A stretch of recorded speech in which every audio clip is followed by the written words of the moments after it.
Welcome to Season 5 of the Agile Brand with Ghiculescu, where we talk with enterprise and technology platform leaders about the people, processes, and platforms that make marketing and customer experience successful, scalable, and sustainable. This is what creates an Agile brand. I'm your host, Ghiculescu, advisor and consultant for Fortune 1000 marketing and CX leaders and teams as principal and chief strategist at GK5A, and best-selling author, keynote speaker, entrepreneur, and Agile certified coach. The Agile Brand podcast is brought to you by TEKsystems, an industry leader in full-stack technology services, talent services, and real-world application. For more information, go to teksystems.com. To sign up for the Agile Brand newsletter and get the latest insights and articles on marketing technology and CX, or to purchase a copy of my latest book, House of the Customer, go to gregkilstrom.com. You can also find all my books on Amazon and other retailers. And now on to the show. You are listening to Intrapreneurs, presented by the Agile Brand. Welcome to the new podcast series I'm co-hosting with my colleague and friend, Grzanich. My name is Adam Chen, and I am an intrapreneur. Throughout my career, I have leveraged my passion for innovation and doing things differently into significant positive change for the organizations I have been blessed to be a part of. While entrepreneurs are often lauded with creating new businesses and ideas, it is more often the case that change agents working within organizations, or intrapreneurs, are responsible for innovation and seeing those new ideas through to completion. The Agile Brand Guide to Intrapreneurship shares stories and insights from leaders within and on the peripheries of organizations that have the vision, courage, and drive to create new ways of moving business forward. Featured stories and anecdotes from these intrapreneurs relay how they found success and the challenges that they faced when innovating within an organization. Today, my guests are Alex and Beau from Workforce.com, a leading global scheduling and HR platform. Welcome to the show, guys. Let's have you start off by introducing yourselves. Cool, yeah. Thank you very much for having us, Adam. My name is Beau Grzanich. I'm the head of solutions for Workforce.com. Very excited to be having this conversation today. I think the topic is awesome. Great. My name is Ghiculescu. I'm one of the co-founders of Workforce.com. So I've been running it for about 11 years now. And I guess I'm kind of looking forward to talking from the entrepreneur side. And it's been really cool working with Beau and learning from him. So I'm happy to share some of that. I'm also losing my voice, so apologies. No worries. Well, let's start with you, Alex. You kind of teed it up perfectly. You are a successful entrepreneur now. You know, you grew from my understanding, obviously you bootstrapped your business, as you mentioned, over a decade ago. How do you now, 10 years later, continue to drive and foster innovation now with a global company? Yeah, it's not easy. I mean, when we started, it was just kind of four guys in a room. And if we thought something was a good idea, we'd build it. And if a customer used it, that was kind of a bonus. And that cascaded to where we are today for a while. I think these days, it's kind of like trying to recreate that environment and mindset as much as possible. So I think we've gone through spells of things working well and things working badly over the years. I think the times when we've tried to have too much process or too much you have to sort of ask for approval before you can try something out is when things have gone the worst. So I guess it's kind of the inverse. It's probably the best way of looking at it. That said, you can kind of go too far in either direction. Like if everyone's trying new things every day and you lose sight of doing core business, that's also not good. So I think we've tried to really strike this balance where we encourage people to do things that they think are good and to work within their teams and within the smallest possible environment to test them. Yeah, absolutely. Well, obviously, you are an entrepreneur yourself, but if I say the word, and that gets all the press, right? But if I say the word intrapreneur, what does that mean to you? How would you unpack that? Well, I hadn't really heard that word until you told me about this. So I think you're right about where all the press goes. Having thought about it, I think you're 100% right in the definition that, once a company has been running for as long as ours has, and we're not that old a company by any means, it's silly to expect the founder, whatever, to be having all the ideas. Between the four of us, there's still plenty of ideas, some better than others going around. But we're in terms of headcount, we're a real minority of the organization. So I think it's really good to sort of identify the fact that there are lots of other people who can also do things differently as well. When I think of what entrepreneurship means, I think like there's millions of definitions out there and there's movies about it. But to me, it's like understanding a situation really well and then applying like a novel lens to it, I guess. And so I think that definition works well for entrepreneurship because I think, like, for example, Beau understands his job infinitely better than I do. I used to do it 10 years ago. I haven't touched it for a long time. But he understands his context of what he's trying to achieve and how to do it and the tools he has available and so forth, like much better than I ever will or ever have the appetite to be honest. But so then, like, he's in much better positions to think about different ways to do it or think about better ways to do it. And I think that's kind of the crux of it. Yeah. No, absolutely. Beau, I might ask you the same question. Have you heard the word intrapreneur before? And I guess now that we're talking about it, what does that mean to you? Yeah, it's also a new word for me, but I did like it, and I think that promoting it as an actual concept is I think going to be good for organizations. Entrepreneurship to me, compared to intrapreneurship, is the difference between innovation with risk and innovation with trust. So entrepreneurship, what the four guys who started workforce.com did was they had innovation and they took that innovation and they risked on it. And Alex has been posting some articles recently on LinkedIn, which kind of help understand what goes into that risk, whether that's financial or personal or career risk. You know, it takes a lot to, I think, start a company. And I think that's what people don't necessarily understand with the difference between entrepreneurship and intrapreneurship. When you start something and you are capable of hiring someone or bringing someone in, then what you're trying to foster is more of innovation through trust. And so I think as through this whole concept of intrapreneurship and like finding success with an organization, ultimately your employment can't be transactional. It's not like people are just hired to do things or, you know, perform task A, B, and C for 40 hours a week. And then that's how you're going to find success as an organization. You know, like you're employed to continue that innovation. You're not there as stopgap measures to, you know, just hold things together. You're here to grow still. You know, growth comes with innovation. And the only way you can really do that is through trust. And so there's obviously a lot less risk when you join a company versus found one. But your perception of innovation, I think, is what really matters. Yeah. I love both those answers. And yeah, innovation is definitely at the core, I think, of both. And, you know, I think especially what we're trying to do here with this show is show that there's another path, right? That, you know, if your risk tolerance isn't such that you want to go down the entrepreneur route, that there is an equally rewarding path. You know, it's just a little bit different, but you can still kind of meet that intrinsic drive to affect positive change in the world. That's great. So that's great. Yeah. So let me ask a follow-up question then. So what in your minds, both of you, I guess, distinguishes an intrapreneur from just, you know, a good employee, and what's the right mix within an organization? Yeah, I think that it's, again, down to this like transactionalism. Ultimately, like companies, employment, all of these concepts are human organizations. So when you think of like one of our core relationships in that you finding a significant other, if that relationship is transactional, it probably won't go very far. And so I think that you can accomplish a lot through a transactional relationship, but you're not going to drive innovation in a way that I think would differentiate a really good employee who can like accomplish all the tasks you give them and they do it really fast and with pros and etiquette. But an intrapreneur is pushing the boundaries in some ways. Yeah. So absolutely. And I've seen some of that myself in my career, but if you have like an entire organization made up of, you know, the idea men, if you will, right? And I think you've bounced around that idea, like then nothing gets done. But then also, you know, if you just have a bunch of doers, right, then you've got no novel ideas. I actually kind of disagree with that definition because I think, again, to use my lens, when we were starting out, there was a lot of ideas men around, and I don't think those people are entrepreneurs.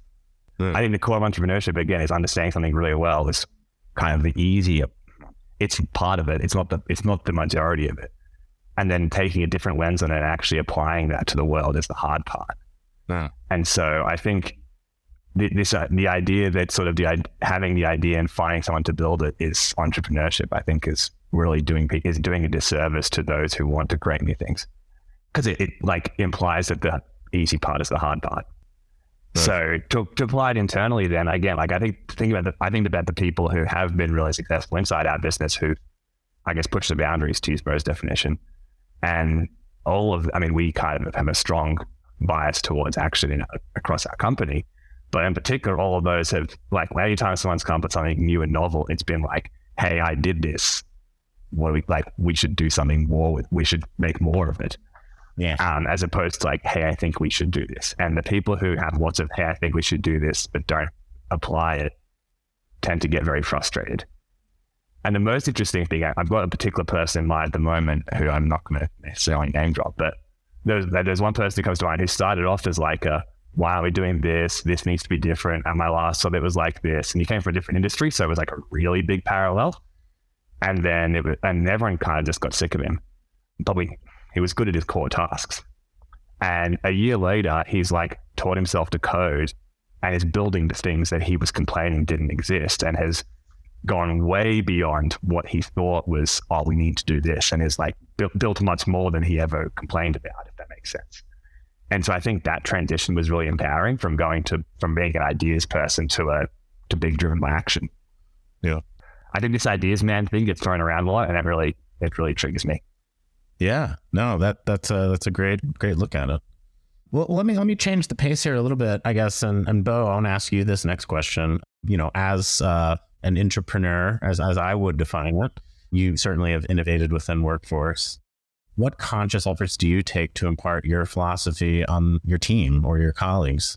Yeah, what Alex just said really resonated with me. In particular, that like enablement.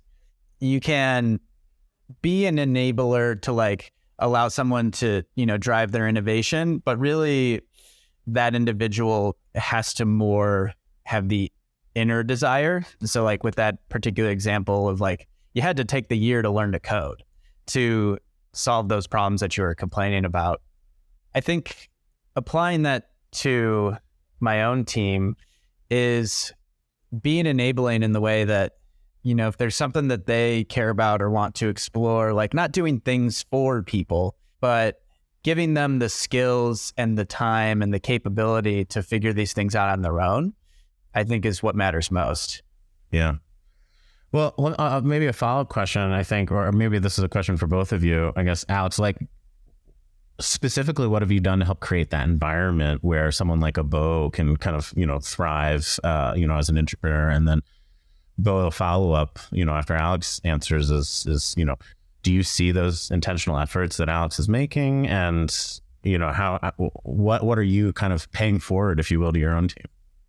So to use another example with Beau, I guess, I remember a while ago, we were talking about like how he can help his team do more and be more advanced and be more effective for customers. And so I guess hopefully be more scalable as well. And one of the things that came out of that was that this isn't really me, apart from maybe me encouraging it, but they sort of all decided that they were going to go and learn do the same entry level like programming education that all the junior developers do.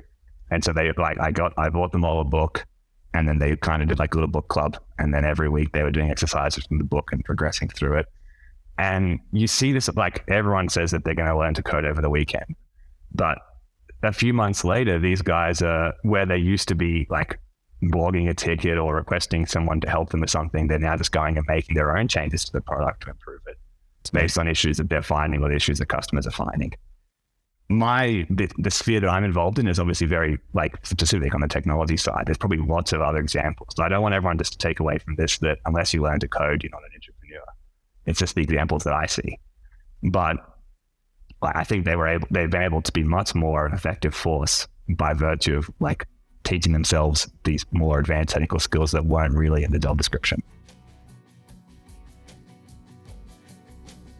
Before we continue, let's take a quick break. If you're like many marketing leaders today, you're inundated with a need to improve the customer experience across an increasing number of channels and touch points, all while ensuring your team is performing well, innovating, and continuously improving. So how do you find the time to determine what's next for you, your team, your brand, and your customers? My company, GK5A, can help. Whether it is advisory services, evaluation of marketing technology platforms and solutions, or digital agencies and implementation partners, or assistance with creating strategic roadmaps and prioritization of efforts, we've done it all and served as an ally to Fortune 1000 brands in industries like financial services, healthcare, consumer electronics, professional services, and more. You can learn more about these services and contact us at www.gk5a. That's www.gk5a.com. Now let's get back to the show. Beyond buying them a book, does workforce.com, have a training budget? Do you create, specific hours during the day? Like, are there any specific tactics you've used or things that you've funded to help, drive that book club? Yeah, I wouldn't call it like funding. I would call it like, I don't know, runway maybe. I'm very much personally, and I think a lot of people could resonate with this, a learn by doing kind of person. And so coding courses and coding books and all that, it's good for like foundational knowledge. But I think what really made the difference for myself and for the team as we were learning that is we were given access to start doing those changes that Alex is talking about. And I think that that's unique, and we were trusted to learn through doing. It didn't have to be, designated 2 hours a day you can spend working on this bug ticket or something. Like, it's just like, here's the tools, here's the resources for you to accomplish your objective. And you can go any direction you want with it. That's whether that's filling out a bug ticket or investigating it yourself to find the answer. And I think that autonomy is really where that growth was cultivated. I was thinking about your question about, I guess, budgeting for this, because I guess this is a topic people probably care about a lot. Like, you've got to know how much you're spending on stuff. The book was $100, say. It was not much. We shared it across a few people.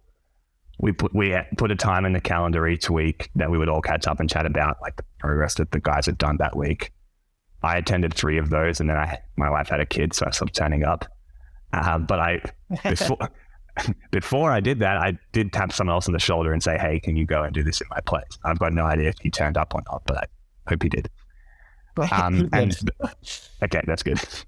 And then once they were sort of a bit more confident and able to, as Beau said, like apply the stuff they were learning, there was probably I imagine there was a fair bit of code review from people who were a bit more experienced, like, reviewing their change. Like, they weren't just shipping stuff without any review or testing or checking at all.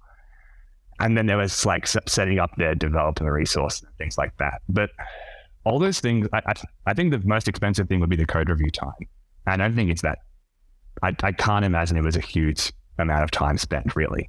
Like, sure. I think we're talking single numbers of hours total over the course of months, because most of the teching would be pretty automated or pretty easy to do. So you can do this stuff. I guess the point is you can do this stuff really cheap if you want to. Yeah. And if your bias is towards like learning by doing as opposed to learning by courses. Sure. What I'm hearing through all of this is that from an environmental standpoint, it's really culture. You've created such a unique culture maybe at Workforce that allows for that long-term thinking. I think the too many organizations I've been a part of, get bogged down in bureaucracy and, roles and responsibilities. And what I'm hearing from you guys is that there's really this, dare I say, entrepreneurial spirit within the organization, and you really encourage and try to cultivate that. Does that resonate?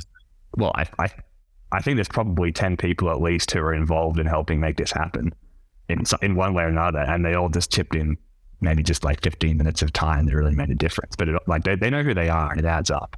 Yeah. And I think anyone can take 15 minutes out of their core task to help someone else if it's going to be that big an accelerant. But I guess maybe it is. I think you're right. There's probably a cultural element there that I'm not seeing because I've got my blinkers on as to what makes it so hard to do. Yeah. Well, Beau, you've you've done a few different things in your career. Like maybe you can opine a little bit on the culture at Workforce. Like what to you stands out about this particular organization? Yeah, and that was actually a point of reflection as I was thinking about this whole podcast and what I've been able to benefit from Workforce. And that, of course, makes you think about your past experiences, what life was like at different jobs. And I haven't had too many different jobs. But the one that I did have before Workforce, I was in accounting, actually, surprisingly. And within this accounting department at a smaller organization, in between closing the months, which in accounting, that's it's really not much of an area of innovation. It's very much more process oriented and process driven. I had picked up doing a mild amount of like Power BI to help with our analysis of the given months and see where like AR and AP was, just helping try and innovate a little bit in the accounting department. At one of those points, it was a technology consulting company, and they had put out a job that they were hiring for, which was a Power BI consultant. And so I talked to my boss about it, and I was like, hey, I saw that you guys are trying to hire for a Power BI consultant. I'm, been doing this a little bit on the side for you guys, and I would love to put in like 10 hours a week to try and put some hours on a project and get better at this. I was like, I can free up the time. I know that there's enough time, especially on like down weeks, that, I can do and be more of use. And this was actually two months probably before I joined Workforce. My boss replied, and I forwarded this email to myself just as a reminder. It's like, we need to discuss this request as your note below is new information to me. How much are you working per week in the finance department if you're spending all this time outside of the finance department? There is no indication of this time outside of your finance on your timesheet submittals. Let's discuss this tomorrow. And I was like, wow, man, like this is... You're in trouble now. Yeah. It's like you're reaching out and you're trying to provide value. Like I'm not trying to do anything besides help. I'm trying to help. I'm trying to grow myself and grow the company in a way that, better utilizes my time. And suddenly I'm in the doghouse for it. And so I think that, if I had sent that email at Workforce, the answer would have been much, much different. And the way that they had addressed that desire for an innovation was a lot of the reason why I left 2 months later. So I think that it's a little bit of an extreme case, but I think it's a great example of, if people want more, you got to give it to them. Otherwise, they're going to leave. Yeah, I'm glad that email was sent selfishly, but also I can never imagine like you sending that email to one of your team. Like, I think if I heard you send that email to someone who worked for you, I'd be writing you out about that as opposed to the yeah. So it's like, it's pretty eye-opening. Yeah, it's pretty eye-opening, right? Wow. Yeah, it's interesting. I mean, there's so many different styles of leadership, but you got somebody like yourself who I've obviously had the pleasure of working with, on a project, but gosh, you're thinking about the whole organization, like what leaders am going to try to, capture that. And people are dynamic, why keep them in a box? That's what drives dissatisfaction. And you're absolutely right, Beau. That's what's driven you out of that organization. So right. Very fascinating. Well, Alex, maybe you can talk a little bit about how workforce.com is structured. I know you have multiple offices in multiple countries and you're continuing to grow at a phenomenal rate. How is it structured today, and how do you think you might be able to kind of keep this culture that you've already built and keep that, going as you continue to grow? Yeah. A lot of the co-founders, I guess, and I guess people we've hired and friends and stuff like that, all seem to be political junkies. And so I think the best metaphor is probably federalism for how we structured things. And I'm from Australia, obviously, Beau's in Chicago. So we have offices in a bunch of different countries, which are like our main presences. So in Australia, the US and the UK, and then some smaller ones that are mostly just like sort of sales offices in Italy and Uruguay. And there's probably other ones opening this year as well, but I can't speak about yet. So it's very, very distributed. But then it's not like when people say distributed, they think of a remote organization where everyone never sees each other in person, but we don't really believe in that. So we kind of have these distributed offices where we try to push as much of the independence and decision-making into each of them.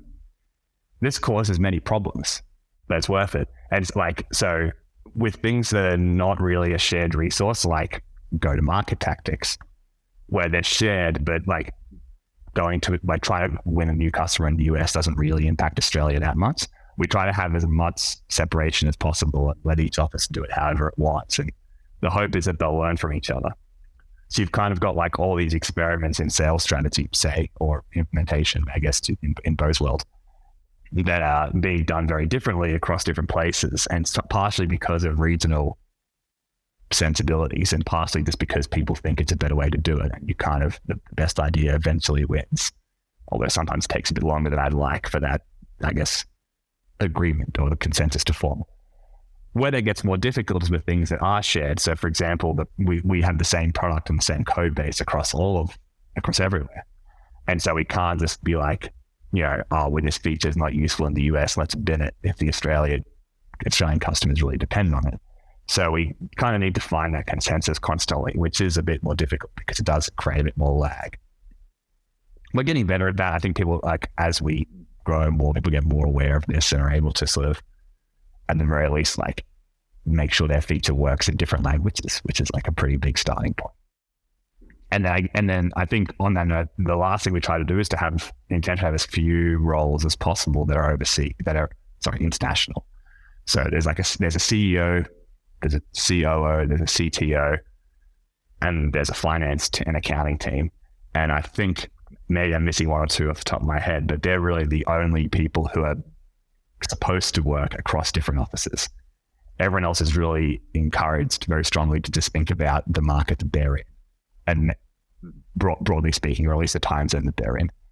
We went through a period of trying to have like reporting lines that went across countries and time zones, and it was just so bad because of stuff like this. Like if your boss is 8 hours time zone away and you want to run an idea by them or just brainstorm something, and you have to wait to do a Zoom call, and then it's the end of your day and you're tired, it doesn't work. So we've tried to have as much localizedness as possible while having this like very loose global layer.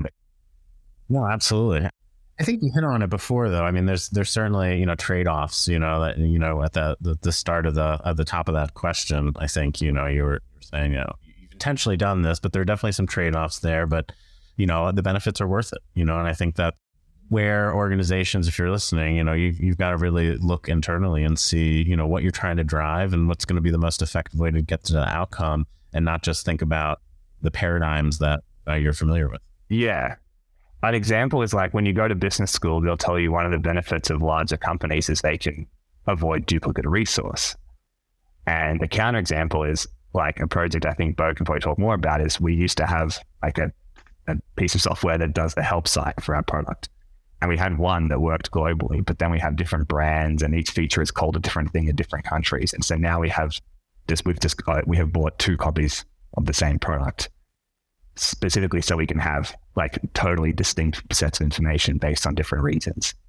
And like an NBA would probably be losing their mind at this right now, but it's obviously, I think it makes the customer experience much better. Yeah, sure. It sounds like it was a very fun project from what I've heard though. Yeah, it was a good one. Again, we're at HR software. So we're really ingrained into the local communities. It's not like we're working for Twitter or something generally your experience, it can be the same from the US to Australia. The content itself or the process is still relatively the same in HR. The way that Latin America treats their workforce is much different than the way that the US treats their workforce or refers to things.